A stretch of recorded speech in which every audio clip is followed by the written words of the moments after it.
Imagine a god who doesn't just get angry, he gets even, and he takes a decade to do it.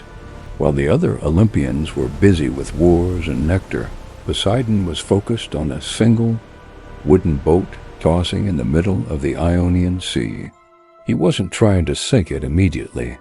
He was trying to break the man inside it. Odysseus, the genius of Ithaca, had survived the Trojan War and the wrath of men, but he had committed the ultimate sin.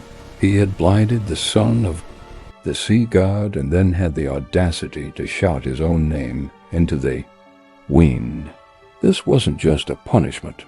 This was a divine obsession. Unveil the legends.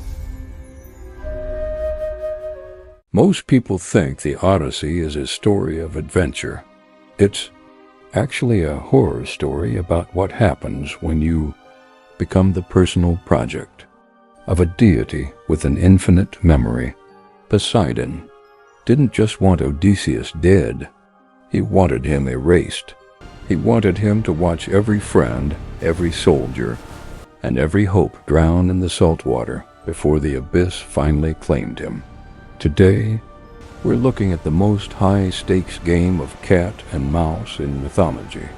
We are diving into the long Grudge, the 10-year storm that proved that, for Poseidon, revenge is a dish best served at the bottom of the ocean. The catalyst was a cave, a giant and a sharpened stake. Polyphemus, the one-eyed Cyclops, was Poseidon's favorite son, a raw, brutal extension of the god's own primal nature. When Odysseus blinded him to escape, he did something no mortal should ever do. He claimed the credit. As his ship pulled away, Odysseus shouted his name, his father's name, and his home address. He handed Poseidon a GPS coordinate for his wrath. Polyphemus didn't just scream in pain. He prayed, and in the Greek world, the prayer of a blinded son to a sea god is the most dangerous sound in the universe. Poseidon heard that prayer through the vibrations of the water. He didn't send a bolt of lightning. He shifted the horizon. From that moment on, the map of the Mediterranean changed for Odysseus. Every time the hero saw the shores of Ithaca, Poseidon would breathe, and the winds would push the ship back into the unknown. This is the psychological torture of the Grudge.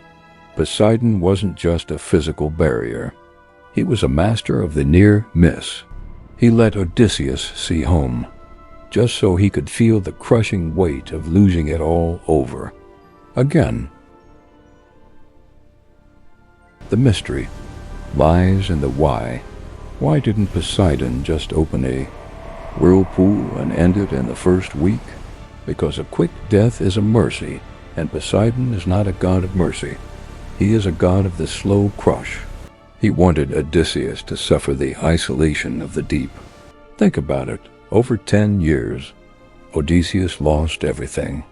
He lost his fleet to the Laestrygonians, giants who literally speared his men like fish. He lost his sanity to the sirens. He lost his remaining crew to the sun gods, cattle. But behind every one of these accidents was the shadow of the trident. Poseidon was orchestrating a symphony of despair. He was stripping Odysseus of his identity as a king, a general and a father, reducing him to a nobody. The very name Odysseus used to trick the Cyclops. The god of the sea was playing a metagame.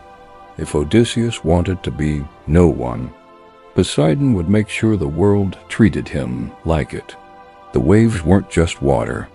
They were erasers, scrubbing the memory of Odysseus from the face of the earth while his wife waited in a house full of vultures.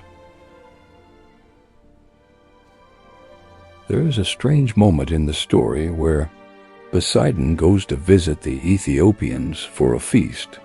In his absence, The other gods sneak Odysseus onto a boat and send him toward Ithaca.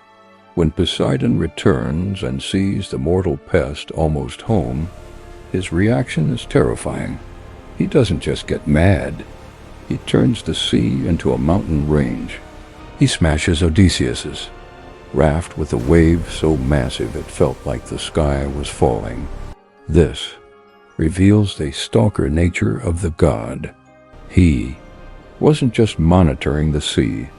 He felt a personal violation that his victim was escaping. Even when the Phaeacians, the ultimate sailors, finally helped Odysseus reach home, Poseidon didn't let it go. He turned their returning ship into solid stone right in front of their harbor.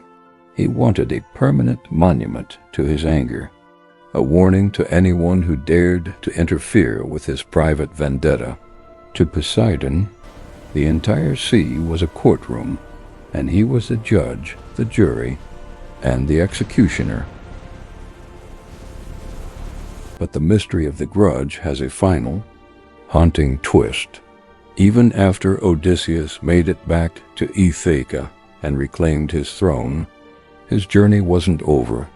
The prophecy told him he had to take an oar and walk inland, far away from the coast, until he reached a place where people didn't know what salt was.